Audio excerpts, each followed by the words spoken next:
Vithika share నాకు తెలిసి ఈ పేరుకు పరిచయం అక్కర్లేదు అనుకుంటాను. అందరికీ కూడా తెలుసనమాట. భీమవరం నుంచి ఈ తెలుగు అమ్మాయి తెలుగులో పలు సినిమాల్లో హీరోయిన్‌గా నటించిందనమాట. దాని తర్వాత హీరో వరుణ్ సందేశ్‌ని ప్రేమించి పెళ్లాడిందనమాట. సో ఇప్పటి వరకు వాళ్ళకైతే మ్యారేజ్ అయిపోయి దాదాపు 7 ఇయర్స్ కంప్లీట్ అయిపోయింది. అయితే ఈ జంట తెలుగు బిగ్ బాస్ సీజన్ 3లో అయితే అడుగుపెట్టారనమాట. సీజన్ 3 ఎంత పెద్ద హిట్ అయిందంటే నిజంగా హ్యాట్స్ ఆఫ్ అని చెప్పుకోవచ్చు. ఫస్ట్ ఆఫ్ ఆల్ బిగ్ బాస్‌లో ఫస్ట్ టైమ్ ఎంట్రీ ఇచ్చిన కపుల్ ఎవరైనా ఉన్నారా అంటే వితికా షేరు అలానే వరుణ్ సందేశ్ అని చెప్పుకోవచ్చు. Vithika Sheru Varun Sandesh big boss season 3లో ఎంటర్ అయ్యి తెలుగు ప్రేక్షకులను ఎంతగానో ఆకట్టుకున్నారు అని చెప్పుకోవచ్చు.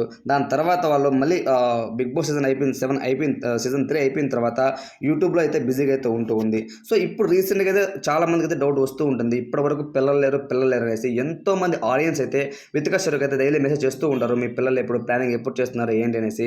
ఎట్టకేలకు వితికా షేరు ఈరోజు ఇన్స్టాగ్రామ్లో అయితే ఒక మంచి వీడియో అప్లోడ్ చేసింది అని చెప్పుకోవచ్చు. సో దానికి సంబంధించి నా ఫ్యామిలీ మెంబర్స్ కానివచ్చు, లేకపోతే నా ఫ్యాన్స్ నా ఫ్రెండ్స్ అందరూ కూడా మీకు పిల్లలు ఎప్పుడు అని కామెంట్స్ చేస్తూ ఉంటారు.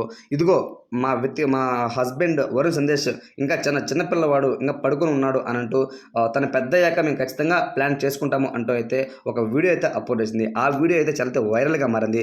అందులో ఏంటంటే వితికా షేరు కార్ డ్రైవింగ్ చేస్తూ ఉంటుంది. సో ఒక పక్క వరుణ్ సందేశ్ తన ల్యాప్లో అయితే పడుకుని ఉంటాడు అనమాట, రెస్ట్ తీసుకుని ఉంటాడు. ఆ ఫోటో షేర్ చేసింది అనమాట, ఆ వీడియో అండ్ ఫోటో షేర్ చేసి. సో ఇప్పుడు ఇంకా తను ఇంకా పిల్లవాడే నా దృష్టిలో అనంటూ తనైతే మాట్లాడిందనమాట. సో చాలామంది అయితే కామెంట్స్ చేస్తున్నారు, సో మీరు దగ్గరలో ఈ విధంగా పిల్లల్ని కనాలి, సో వరుణ్ సందేశ్కి ఒక మంచి అబ్బాయిని ఇవ్వండి అని అంటూ కామెంట్స్ అయితే పెడుతున్నారు.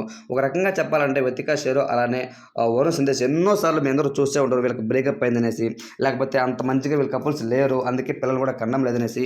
ఈ విధంగా బ్యాడ్గా అయితే చాలామంది అయితే ట్రై చేస్తూ ఉంటారు, వీడియోస్ అప్లోడ్ చేస్తూ ఉంటారు ఫేస్బుక్లో కానీ లేకపోతే యూట్యూబ్లో కానీ.